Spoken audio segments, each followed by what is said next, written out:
I just wanted to let you know that that's going on. If you don't want to be seen, just turn off your camera, which is, it's the stop video button down in your lower left corner. But we love to see you if you're up for it.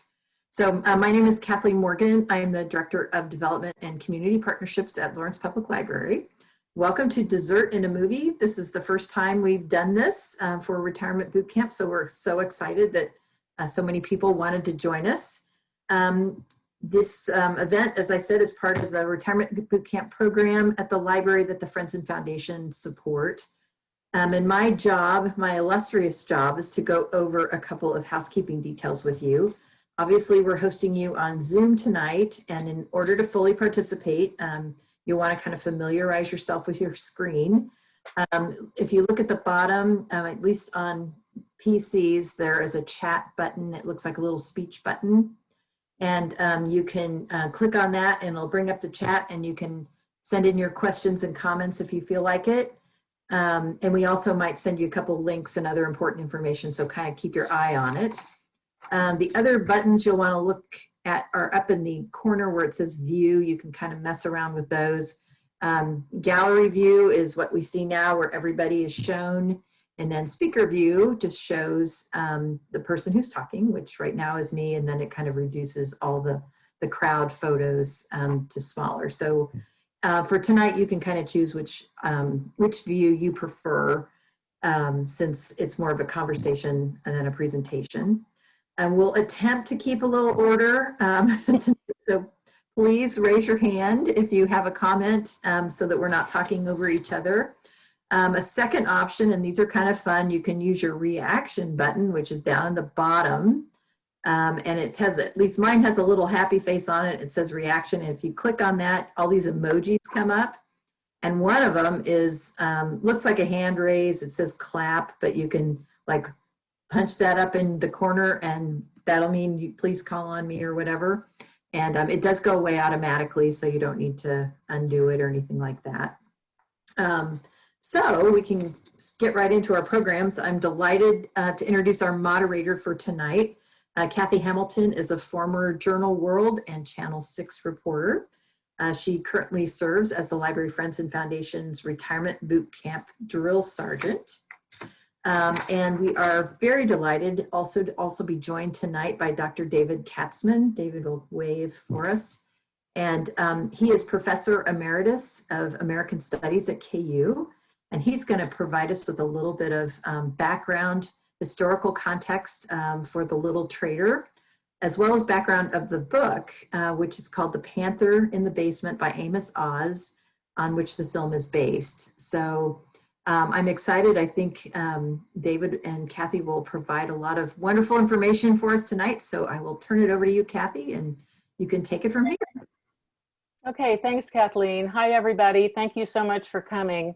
As Kathleen mentioned, this is our first attempt at our Dessert in a Movie night. We're going to do this once a month for the duration of, I'm guessing, fall and winter and or COVID, we don't know. Our original dream was to actually go to Liberty Hall together once a month, see a movie, and then adjourn to a restaurant where we'd get a private space to have a discussion about the film. And of course, stuff happens. So this is our attempt at making that concept happen virtually. I want you to know, secondly, that this is not my house that I'm sitting in. It's a virtual background. I do not have a home movie studio, but I wish I did. So I want to just take a very brief moment to tell you about two things that are coming up. We have a lot of activities you can find on our website, which is lplks.org/retirement. But there's a new event coming up next week on Thursday, the 17th at 5 p.m. called Wines Around the World. And it will be a Zoom wine tasting event. So you can join us at 5 p.m. It will be, will be hosted by us, but our special guest will be Steve Maselli from City Wine Market, and he will be discussing the wines of Rhone Valley. And yeah, I think it's not Steve Maselli, it's the other Steve. I mean, oh, I always do that. Steve Wilson. You can get some I do that. I've done that More than once. I apologize. Steve Wilson. Thank you, Kathleen. Sure. And then next month for dessert and a movie, we are going to have a guest critic. Kathleen, would you tell us just a smidge about her? And Sure. it's going to have a Halloween theme, so it'll be fun. Yeah, Abby Elchesi is her name. She's actually a friend of my daughter's, but she's a member of the Kansas City Film Critics Circle. She does a lot of film reviews for The Pitch in Kansas City. She grew up in Lawrence, went to KU, and knows a whole lot about movies. So she is selecting our Halloweenish, scariest, or probably not so scary-ish movie, and will be here with us as our guest film critic to kind of fill us in on all the background of the movie. So I'm really excited. She's really a fun person, and I know that you'll all really enjoy her. Okay, so real quick, does anybody want to tell us what they're having for dessert? Carola, where are you? There you are. I can't see you now. Smiths? Oh, there's Carola. Let's unmute her. I'm ready. Oh, there you go. Yeah, tell us what you're having for dessert. Well, I decided to make something Israeli. So I tried a new recipe, and I don't know if you can see this. A little higher. Ooh. They're called hamantaschen. Wow. It's a dough filled. I filled it with date and walnuts. That's it. I plan to give most of them away and not eat them. Well, so would you mind sharing the recipe with us, or anybody that wants it, if I get it from you later? Yeah, no, I would be glad to. Okay, yeah, we thought that would be fun because I mean, that's perfect. That dessert. But I just emailed It's a very special dessert for a very special time. yes. It's for Purim, Purim. and it's triangular, and it has a wonderful history, and I'll be quiet now. No, no, Yes. that's quite all right. This was sort of the idea. So I think what we'll do is we'll see what else, if there are any other desserts being consumed tonight, and then I'll get those recipes from you, and we will send it out to everybody with the announcement of the film for next month. So good work, Carola. Thank you. Those look delicious. I'll be over at 8:15. Okay. Smith, are you having dessert? Smith? Yes, we are. This is my empty bowl. and I made a delicious American dessert, very well known in the summer. It's called Hot Fudge Sundae with nuts. Wow. Very good. Very good. I bet it was delicious. Okay, anybody else having dessert right now? Dave. I have a root beer float, but I do not know the history. Oh, okay. I'll take 2 points off for that. I do remember that they were called black cows at one point in history. Oh, wow. Yeah, Black cows. yeah, absolutely. Okay, anybody else enjoying a dessert? I Oh, finished Jackie, mine. Jackie, what are you having? Jackie Bogner up there. Wait, hold on, Needs to Jackie. unmute. Jackie, you need to, there you go. Go ahead. Yes, past tense. We enjoyed the dessert. I did a pumpkin pie in honor of fall outside, and then I did a pumpkin flan. Ooh, very nice. Very Really nice. good. Great. Well, I'd love the flan recipe. I'll tell you what I was going to do, but I ran out of time, was a baked apple, because I thought that would be, because I'm on a diet as always, but I thought a baked apple with a little cinnamon would be really delicious. I just didn't get it done. I'm sorry. Anybody else? Oh, Pat? I finished mine already because I don't like to eat after 7 o'clock, but I made a low carb chocolate chia pudding with whipped cream on top. Okay, I would like that recipe too, please. And we'll share it Okay. with everybody. Okay. Yes. Oh, yes. Is it Jill? Yes, but I didn't make the dessert. My husband Phil did. Phil, Yeah. Jill and Phil. Okay. Yeah, Jill and Phil, and he made white cake with white icing, and we've already eaten it. That's fine. That's fine. Good. No, but I appreciate you sharing. Good. Great. Well, that's kind of what we were hoping for. It's not exactly the substitute with sharing a dessert together, but it'll do in a pinch, huh? So thank you all so much for sharing. And with that done, David, I think we'll pitch it to you and ask that with your expertise, you fill us in a little bit about the historical background of this story and the book that it was based on, and kind of tell us what was happening in the world during 1947 when this pretty monumental event was going on. Please. Thank you. Thank you. And I welcome any questions. I'll try briefly. The two contexts for this, I think, are one, what's happening in 1947, 48, and then two, Amos Oz' position at the time and his position in Israel and why he would write about this and its meaning both in Britain and in Israel. In 1947, the mandate that Britain had from the League of Nations is coming to an end. When the UN is created, it takes over those mandates, which had been parts of the Ottoman Empire, which had been broken up after World War I.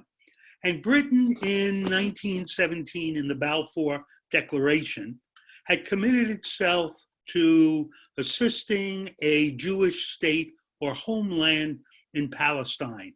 And there was communal conflict between Arabs and Jews in the 1920s and 30s. And in 1939, Britain commits itself in a white paper to the establishment of an Arab state within Palestine. Now, Transjordan, which becomes Jordan, had already become independent and had been taken away, in a sense, from Palestine. So after the war, 6 million Jews had been killed in Europe, and they're seeking to flee Europe. And they were seeking in the 30s to flee the Nazis. But with Britain in the mandate, they basically blockaded the entry of Jews coming into then Palestine. And this is really what the heart of the issue is in the 20s and 30s, both between Arabs and Jews over the land and the British blockading. After the war, with a mandate coming to an end, Britain is committed, and the UN commits itself in 1947 to the establishment of a Jewish state and an Arab state. And the movie shows the Israelis around the radio listening to the vote of the UN on the resolution to create two states in Palestine. And this was in Lake Success, which was about 3 miles from where I was living at the time on Long Island. The UN had not been built yet. And the UN said that the British mandate would end by August of 1948. And then the British announced that they would withdraw in May of 1948. And this is a period where the Jews are fighting the British because the British say they will only allow 18,000 people a year to come into Palestine. And there are millions, literally millions of Jews in DP camps that have no other place to go. No one is going to take all these Jews. And the Jews are trying, and some of you may have seen the movie Exodus.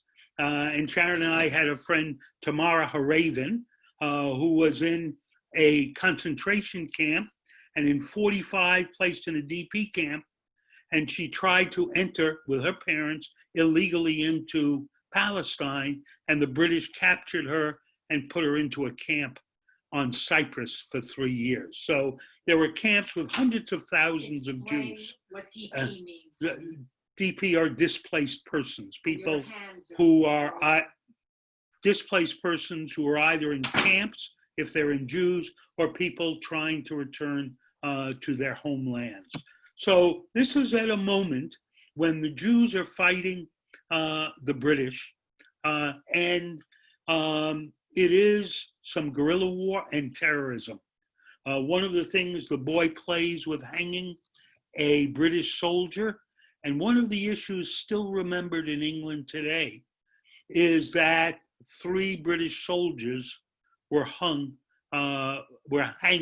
by Jews in 1947. This is one of the issues that still, and Jews were saying Jewish lives are at stake.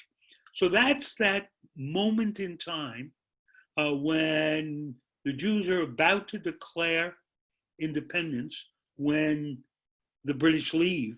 And the British are also at the time working to train the Arab armies in the neighboring states who would then come in and invade when the Israelis declare independence in 1948. Amos Oz, this is based on a novel called The Panther in the Basement. And it's a strange thing to write about, right? The Little Traitor, he's taking a moment in time of a child's view of what was happening, and this British soldier and the Jewish child form a bond. But they're enemies as the movie unfolds and tells us that hostility on both sides exists. But why would Amos Oz go back to explore this moment in time that is so raw for both Israelis and for the British? The British to this day talk about that terrorism against them. The Jews still mourn for all those who could not come in. Well, Amos Oz's parents fled Europe in the late 1930s, but they were not Zionists. They were not seeking an Israeli state or homeland. They were fleeing with their lives so they wouldn't be in a concentration camp and killed. Oz is born in 1939 in Israel. He is a sabra, a word for someone born in Israel. A sabra comes from that cactus fruit, which is sweet in the middle, but has this very harsh and pointed outer part of that. He is born, but his parents never really adjusted to being Israeli. If you notice, the furniture in the apartment is more Middle European than we would expect of Israel. His father wears a tie. The Klausners, which is their name, are very much displaced Europeans who have been thrown into a place they never wanted to live in and had difficulty adjusting. His mother dies when he's 13, and within 2 years, he goes to live on a kibbutz by himself. His father does not come, and he changes his name from Klausner to Oz. And he becomes the first great novelist and writer in Hebrew, and the first great writer in Israel. But he is a critic of Israel in many ways. We might say he is a prophet, not for predicting the future, but if you think of biblical prophets, what do? They're telling everybody what they're doing wrong. They're exposing all the problems. And so Oz himself takes in this movie, in a sense, going to among the most sensitive issues for both countries, and now is writing about how this young boy and how the British soldier. Some other things in it that might be helpful to explain. So they're all around the radio listening to the UN vote, because that UN vote means that there will be support for an Israeli state as well as for an Arab state. There is a reference to the Irgun and the Haganah. The Irgun, they're both private armies of Israelis. The Irgun is more of a right-wing argument. The Haganah is to become the state. And there is, in fact, conflict. At one time, the Irgun and the Haganah are going to fight each other in 47 and 48 in order to see who will be supreme. The Israeli state does not yet exist. So it's an underground movement to form both armies. And if you remember when Prophet is tried, right, he's tried by a Jewish court, really a kangaroo court in many ways, because there is no Jewish government. The government is run by the British. It's top down. It's a colonial government, both over Arabs and Jews.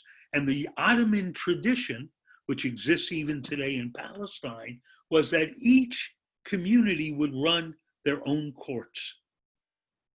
And so that's, in fact, an issue that still exists in Israel, the West Bank, and so forth, because that was the Palestinian tradition. So it is a hyper-tense period, one of the greatest conflict between the British and Israel, and yet at that, or Jews, and that moment in time, Amos Oz goes back not so much to romanticize, but to challenge what is that view and show that some human relations, right, can transcend conflict, nationalism, identity, and so forth. So I think those are the two contexts that are important. And I think before we go into a discussion, if anyone has any question specifically on a factual matter, I'd be happy to see if I can answer it. And anybody want to ask David?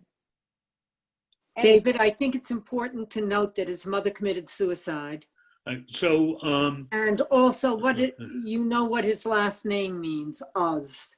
Well, Oz means courage in Hebrew. So he reinvents himself. His parents were middle class, but lost nearly everything in the Depression of the 1930s. So they come with very few resources. His mother and father never adapted, and when he's about 13, his mother commits suicide. Anyone have any questions, comments for David? I might mention one other thing. One of the unique aspects of this film, and many of you know from literature, is an attempt to construct a world through a child's eye. That's a rare thing that it's done successfully. I can think a few. Faulkner did it in a novel. There's a famous novel called It's Sleep. Clearly Judy Blume was successful, but most of them are unsuccessful because it is a coming of age story, and it's also the degree that a child's view is more innocent than the rest of us. And so we can learn from children as well. And that's an added factor in both the novel and the film. Pat, did you have a question? Oh, Judy Blume. Let's unmute you. Hold on. Go ahead, Judy.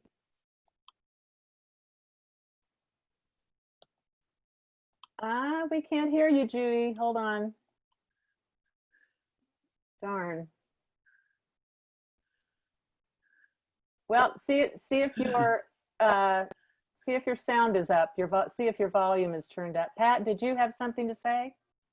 I was just going to say that this movie reminded me a lot of the movie The Boy in the Striped Pajamas. I haven't seen that one. Can you give us a... Well, it's about one of the Jewish children in a concentration camp making friends with a non-Jew who lives outside of the fence. It just, the whole idea that children can get past who their enemy is to become friends with whoever they can relate to, that it's so much easier. It seems but like. the child dies in the end in the camp, is gassed. Yes. So David, I was curious with your obvious vast expanse of knowledge about the subject and perspective. Did you like the movie? Yes, I thought it was very moving. It was historic. I thought that using the parts of Jerusalem and other parts of Israel conveyed that. It came in a moment in time. For me at least, the characters were real characters, even though they're not that. Given the small confines, we don't go deep into who they are.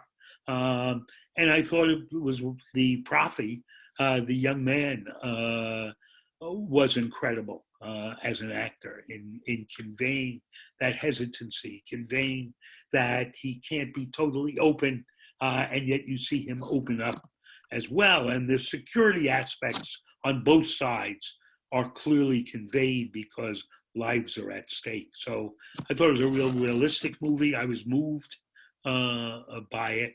And I mean, it adhered very closely to the novel, as I remember. Great, thank you. I wondered about that. Hello, people coming in just now. Judy, I have sent you a message in chat so that if you can't get your microphone working, you can ask a question or make a comment and I will read it to the group if you're having technical trouble.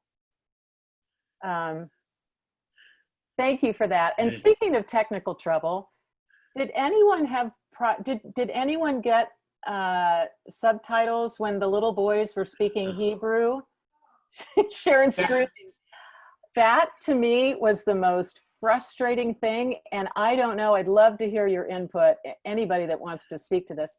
I don't know if that was a director's decision or the screenwriter's decision, but to not be privy to those conversations that happened between the little boys.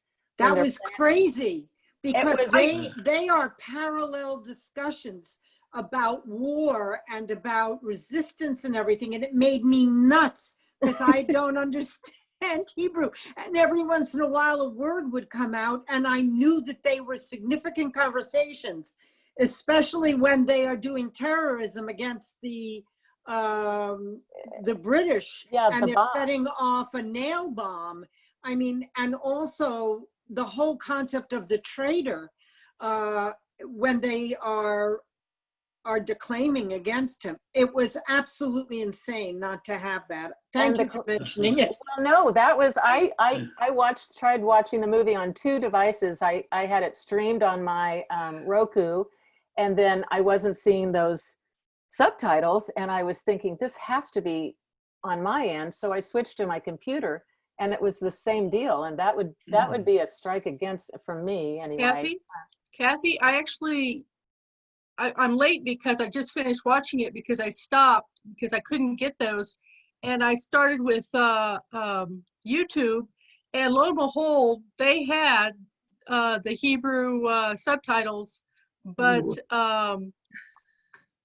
I paused for a minute and I had to reboot it. And when I rebooted it straight from YouTube, it didn't. When I did it with the link that Kathleen sent out, that when I had the subtitles. And I had to, of course, mark up the ones for I did for both English, for everything, you know, trying to get subtitles. But I did find them on that. And it's particularly for the first part. I didn't, as I said, I didn't have them for the last half hour or so, but most of that is actually in English, so it wasn't such a big deal. Right. Well, thank you, Jackie. What did they say? Jackie. What did they say, Shelley? They were talking about how they were, you know, they were acting as though they were in the, was it Ergun? Haganah, right, but Haganah. That they were officers and reporting, and they were, you know, on a mission and so forth. And one of the things that he did is he said he wanted to go on a special mission for to get information, essentially, but he wouldn't tell them what it was. And that was when he first went to see Sergeant Dunlop. Okay, that would have made a big difference. Yeah. Yeah, I'm sorry. I didn't know what to do about that but I thought it was a choice. I thought it might have been some weird choice. But Jackie here also says she got the subtitles on YouTube. So note for the future, I guess. Judy would like to know, David, in the novel, did the young man follow up with Rachel, the woman? You know, that in some ways may be the weakest part of the movie, because you have to remember he's a 12-year-old. Yeah. And so in kind of, no, so it doesn't really, there's nothing to follow through. That is, in this coming of age, it's part of his own self-awareness, not so much a relationship. That's how I remember the novel. And that's how I also, in a sense, saw the movie as well. There really is nothing to follow up other than a part of coming of age politically, coming of age where he is, Israel coming of age at that moment as a new state. Great. And everybody, feel free to use the chat if you wanted to bring something up, but I just thought it would be fun to go around anybody who wants to weigh in, give your 1 to 5 star review of the movie. The interesting part, I thought, of this one, I have to admit, I picked this one. I was just going to pick the first one, and it was pretty much like throwing an arrow at a target. I didn't vet it really, but I did read some reviews. They were very mixed. But I love coming of age stories, particularly with young boys. I think there's just a number of, it's like Stand By Me comes to mind. I just love movies where just young boys go through stuff and grow up and learn lessons. So that's why I picked it. But and David, I can't tell you how happy we are to have found you to add this backstory for us. But let's go around. Anybody want to weigh in and just give us your oh, good. Okay. Let's unmute Jill and Phil. And I'll ask you to unmute. Yeah, just tell us what you think and give us, you know, is it 1 or 5 or 3 stars? Or? I enjoyed it tremendously as the coming of age as well as the historical aspect. Because I couldn't understand the Hebrew, I got to stop at 4 stars and not give it 5. But if I could have understood all of it, I might have given it 5. What do you think, Phil? Yeah, I'm with you. It was sort of 3.5 or 4 for me, and not understanding the kids' conversations with the drawback. What about other people? Anybody else want to wait? Jackie, I think you're unmuted already. I would definitely give it a 4. I enjoyed the historical much more than the coming of age, but I tell you, that young man is just mesmerizing. I couldn't, you could have had the camera on his face the entire movie and I would have been happy. What a beautiful face. I just want to thank you for letting us watch this movie before in the privacy of our own homes, because I was totally wiped out by the very end of the movie, and I could not even speak if I were coming right from the movie into a discussion group. But I was verklempt also, very verklempt. So was Kathleen. I was too. Yeah. So, yes. It would not. This has not been a good conversation if we had done it together. Oh, it would have been ugly. That's right. But thank you for this wonderful choice. I really enjoyed it. I'd never even heard of it before. Oh, thank you. Thank you. Thank you. Anybody else like to give their review? Now's your chance to be the critic. Maggie, let's unmute Maggie, or you can. There you go. I really liked it. It's not, I would never have picked it because I thought it was going to be this, you know, they all get massacred by, you know, people and a bunch of blood and stuff, but it wasn't. I really, really liked it a lot. But I want to know what happened to Profi. Where did he go to college? Where did he end up living? Did he stay in Israel? David, do you have a clue? Well, I mean, the question is, it's autobiographical, and more or less Profi is Amos Oz.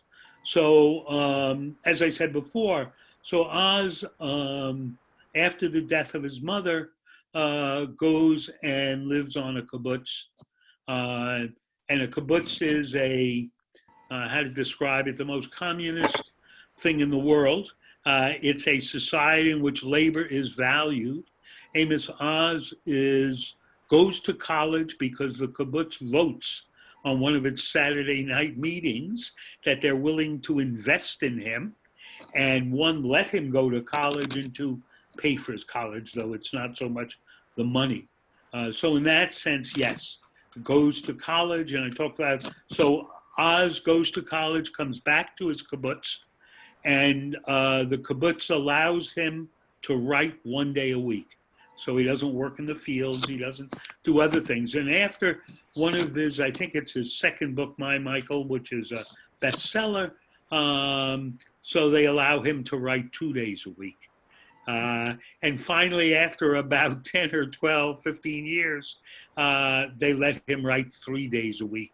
And he still has to work in this society. And after about 25 years, he leaves the kibbutz and becomes a college professor and can write most of the time. So assuming, and we do know it's autobiographical, though it's fiction as well, he eventually goes to college, but not immediately. Also, one has to remember in 1947 and 48, Hebrew University exists, but this is a country, at least among Jews, with less than 1 million Jews, in which 1 million or 2 Jews are to come in soon. People are living in tents.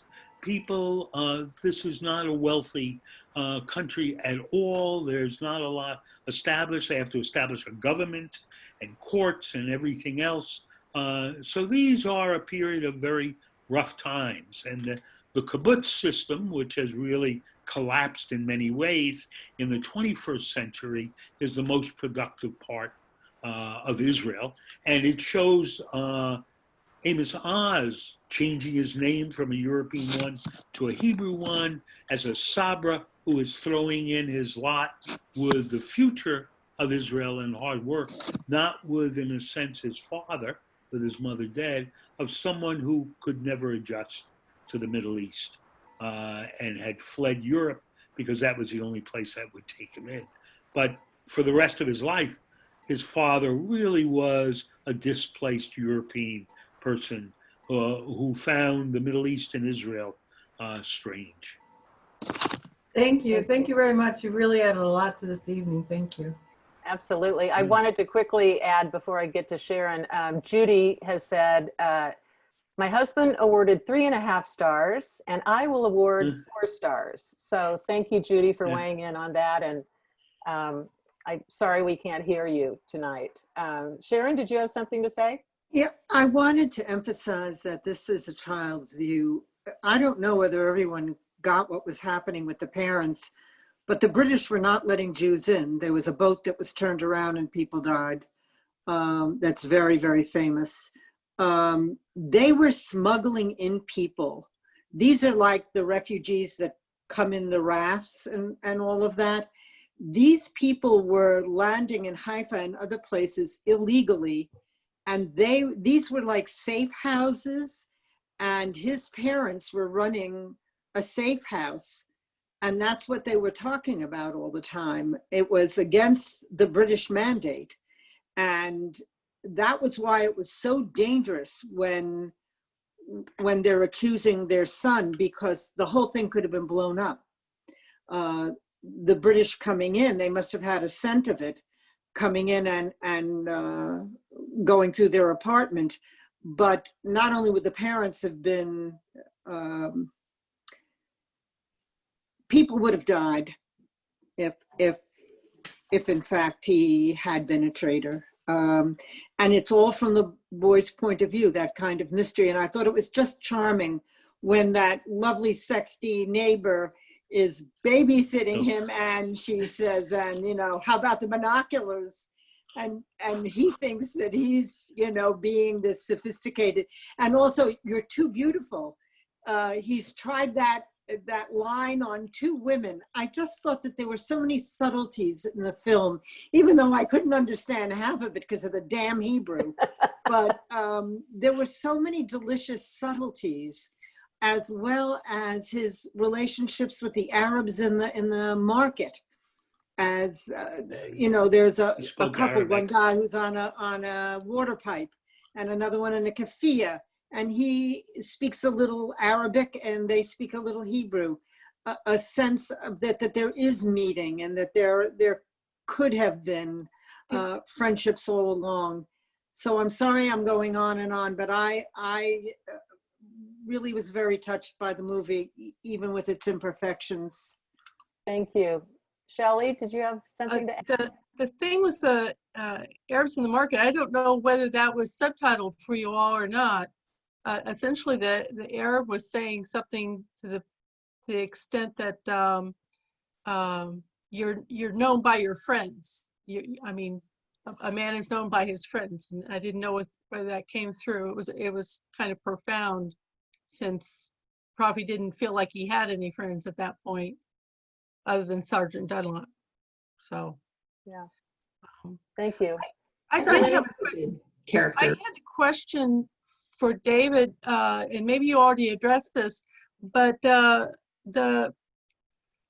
Sergeant Dunlop had asked that other soldier or officer or whatever to get a message to Profi, and of course he very deliberately didn't. Was that a matter of not wanting to be seen talking to a Jewish boy? Or no, because the British were bastards and were. Okay, I was wondering if it was just him being, and they had been in bed with the Arabs for years and years and years. David, you can moderate it. I have an anecdote which I think will convey this. We lived in Birmingham, England in 1984, and then for the next 10 or 12 years, every summer went back to visit friends. And it just happened in the early 1990s. We were visiting in London, seeing some plays before we saw friends, and I took a shortcut. And the shortcut was by the Iraq embassy. And there was, of all things, the prime minister. There was a lot of things, because in the Iraq embassy, diplomatic immunity was someone who had killed a British policeman. And they were there with diplomatic. And so Mrs. Thatcher was talking, and I didn't realize that I was in the middle of something. I was taking a shortcut. And so I was about 20 feet from her when she was talking. And the talk was about the Iraqi person in the embassy who had killed a British policeman. She, in this talk now, talked about, she got to, the 3 British soldiers who were hanged by the Jews in 1947 in Palestine, and tears came to her eyes. This was 40, 50 years later, a live issue for the British. That's the intensity of the hatred that these British held for the Jews, but also traditional anti-Semitism. I had made a note, Sharon and I recently read a diary of a British woman who spent 2 years in Palestine. She was following her husband, who had been captured by the Nazis, and he had been part of the British in North Africa. And she, to be near her husband, even though he's caught, worked for British Army in Egypt and in Palestine. And her husband was a lord or something, and so she mixed in high circles. And her diary is a classic British diary, considered one of the 5 best diaries on the war. And she recorded all of this anti-Semitism among the British that existed. And so it wasn't just Palestine and that conflict, but deeply embedded in British, like many societies, was this level of anti-Semitism. I mean, so it's not Lawrence a personal, of Arabia, David, and, right, and the anti-Semitism that has come up in the Labour Party, which has become notorious and scandalous. But at this time, and when we lived there, it was horrendous to read in papers what, in terms of race as well, they'd say ooga woogas and all kinds of things in the movies and in the papers about Black people. And the same thing about Jews. It was overtly anti-Semitic. So there, David. So the one would expect that notion of on both sides. So he's a traitor for the Jews fighting for independence, and the British are suspicious. Every Jew is a potential terrorist. That's why, they even think he may be carrying bombs into their headquarters. So there's no surprise. Dunlop is the exception. That other officer, in fact, was what was more common. Yeah, in fact, Jackie just sent a message. Didn't that same British officer make a snide remark about the boy when he walked by, something about having a bomb on him? So literally suspecting a terrorist of a young boy. Wow. So I don't want to run out of time before I give everybody a chance to to weigh in and give their review if you want to. How many stars, any thoughts or comments you have about the movie that you haven't shared. I just want to go to Jerusalem. The film was shot, I thought, and this is the stuff I pay attention to in addition to the story, but the production values of this movie were just excellent. And the sets and the scenery, the streetscapes, and I read, and this is Wikipedia, so take it with a grain of salt, but it was shot in Jerusalem. And on the third day of production, while filming there, war broke out between Israel and Lebanon. And the director was afraid that after all these years of putting together the film, it would crumble in one afternoon. But the Israeli cast and crew insisted that the production go on. Whenever Alfred Molina's I think that was the actor, that was the British soldier, Molina, yes. Representatives were intent on getting him out of the country, Molina responded, "What are you talking about? The movie is still shooting. And besides, I just had the best pita and hummus I've ever eaten in my life." So that's a Wikipedia backstory. So again, I don't know how, I bet it's pretty reliable, but amazing. And Jerusalem is just gorgeous, at least where they were shooting. It was right. It's stunning. Not easy though, because 47 and 48 Jerusalem and Jerusalem today are radically different. I mean, there are parts which are old, but to contain it in a way that it represents pre-1950s Israel is not easy. There are areas, I think some of it may have been shot near Hadassah Hospital. It's an area that's been undeveloped and so forth, but it's not easy. And it's a city which was required you to build houses in Jerusalem stone. So that's was a requirement for a long time. You couldn't use bricks, you couldn't use wood, you had to use Jerusalem stone. And that's a stone that changes in the light of the day. As the sun comes across the sky, the colors of Jerusalem are constantly changing. That's one thing about Lawrence. It's that same golden limestone.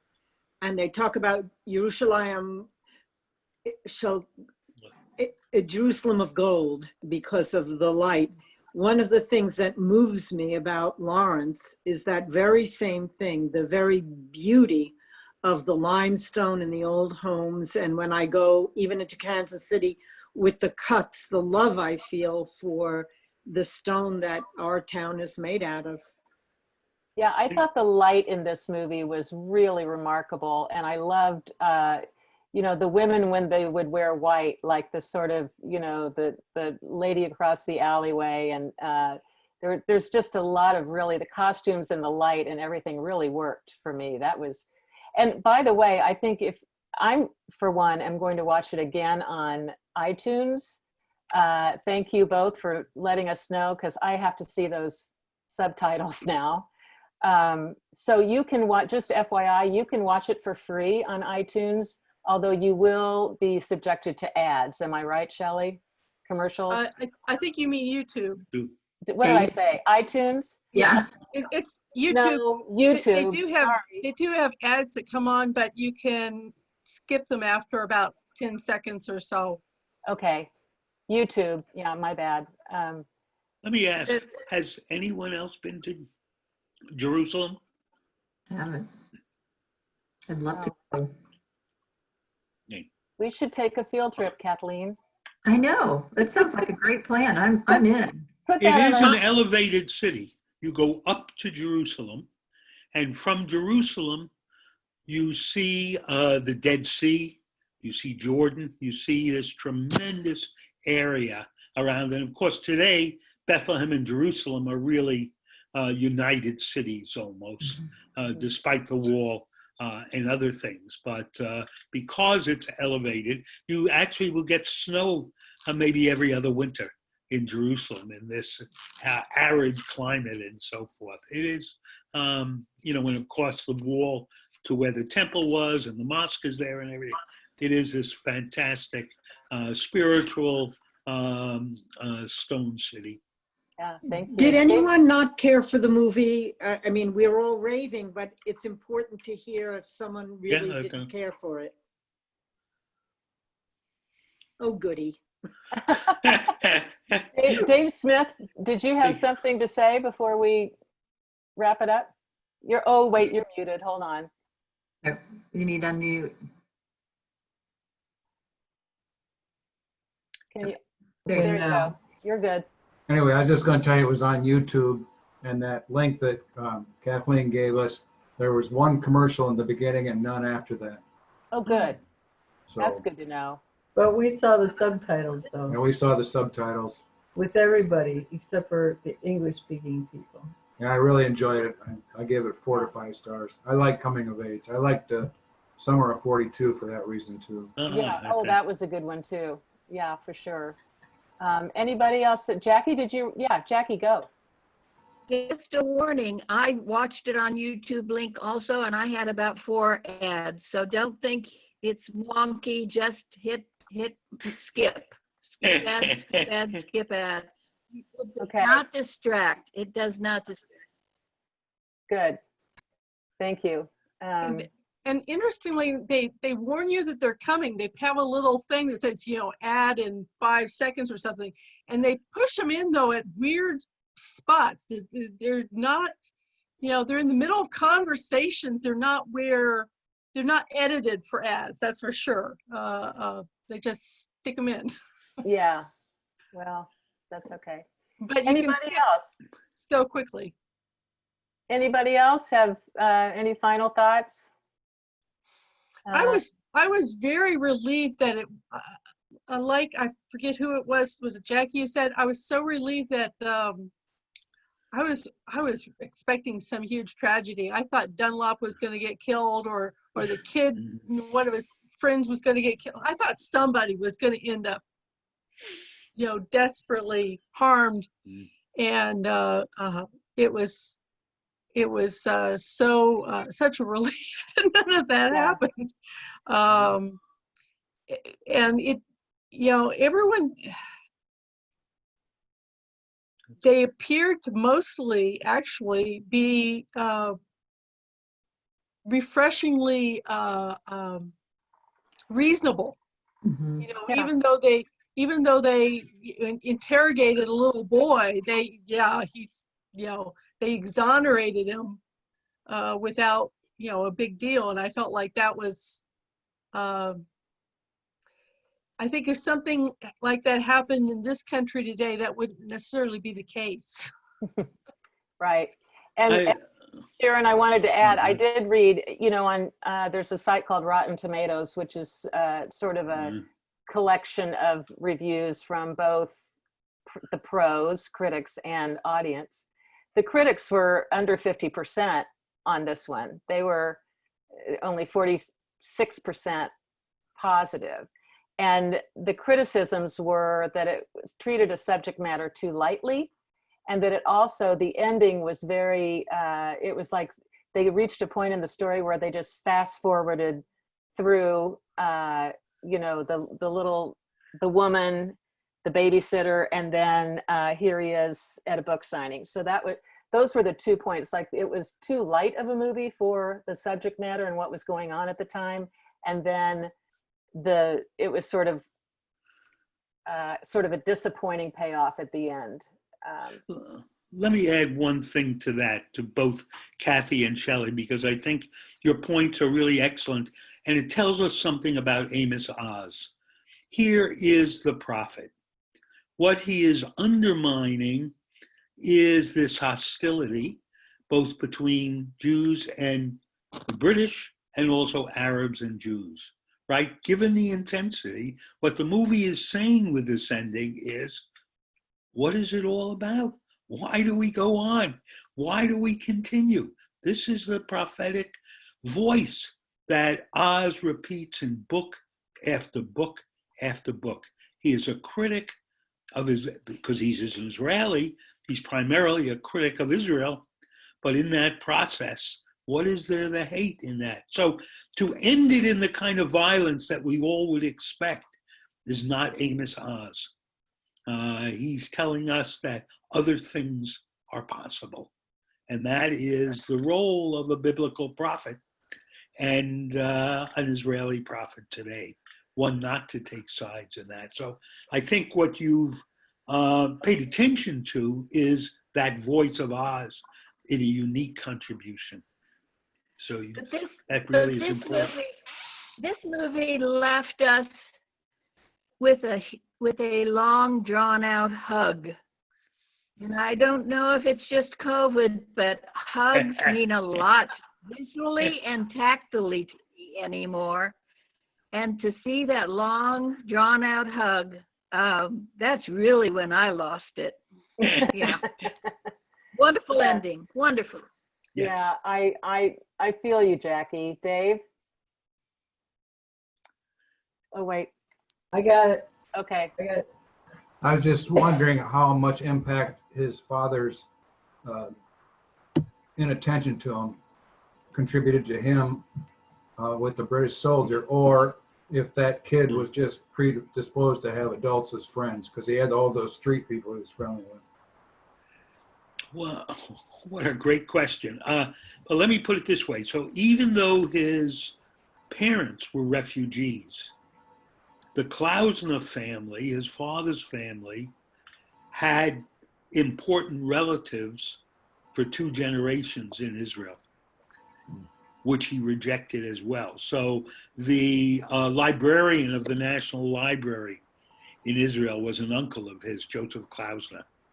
And again, this is a formal part of European rather than the Middle East.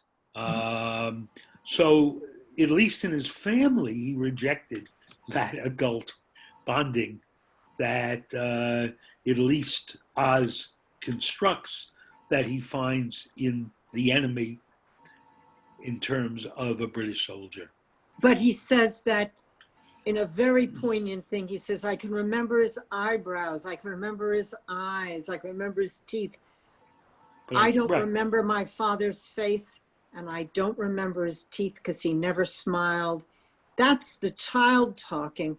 Then I think about the father whose every living relative died and who saw horrors, and he doesn't smile, and he's working in the resistance. You know, you almost wish you could know the parents' story, but this is again the story of the boy. And he was hungering for the male figure. And yes, of course, that leaves him vulnerable.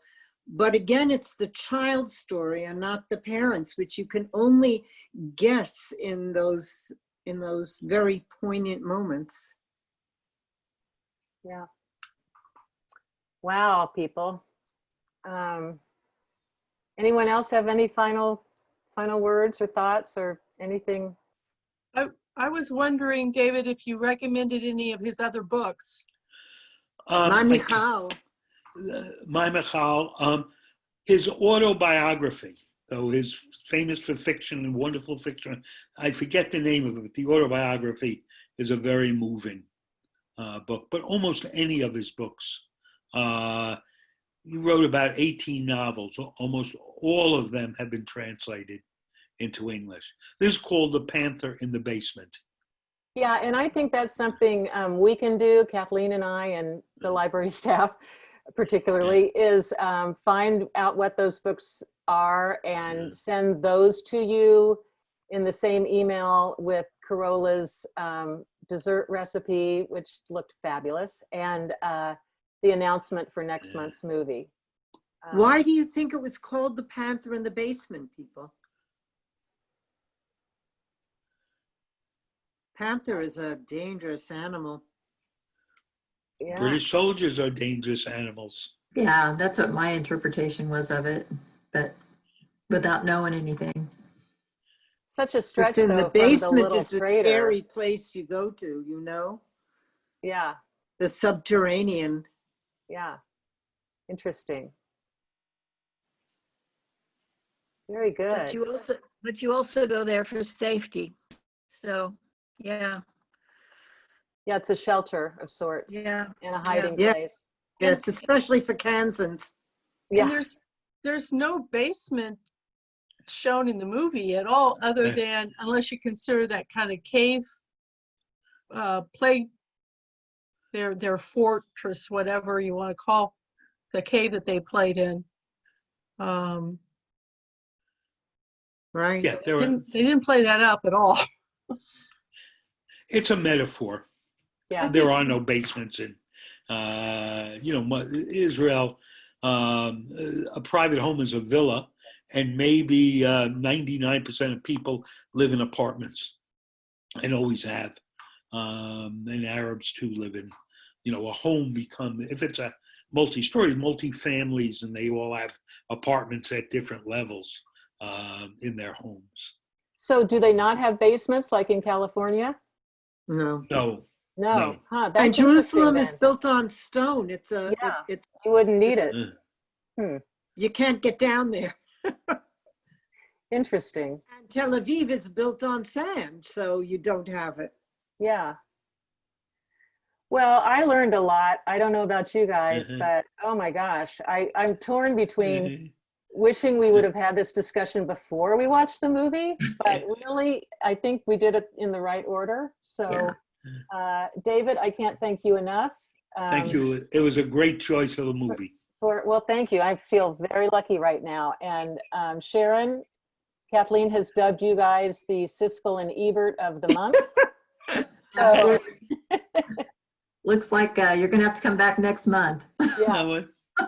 Yeah, there's a thumbs up for you. Thank you, everyone. Thank you, everybody, for coming and for the discussion. And thank you for doing this. Thank you so much to both of you.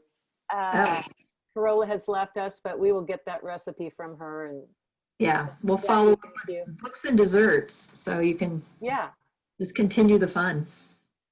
Yeah, and terrific. Who knows what we'll get around Halloween? I know something with pumpkins. I hope we're not going to have a really scary movie, because I can't watch horror movies or scary movies because I'm too scared. Pass that along. We'll have to inject a little adult supervision to our 30-year-old movie critic. Yeah,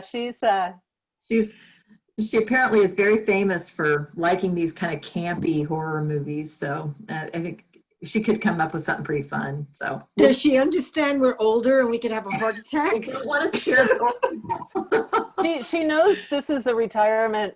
Yes. Yeah, she knows that, but we'll see. We'll discuss it. We'll vet her. Her dad just retired, so he'll have to be the litmus test. Good.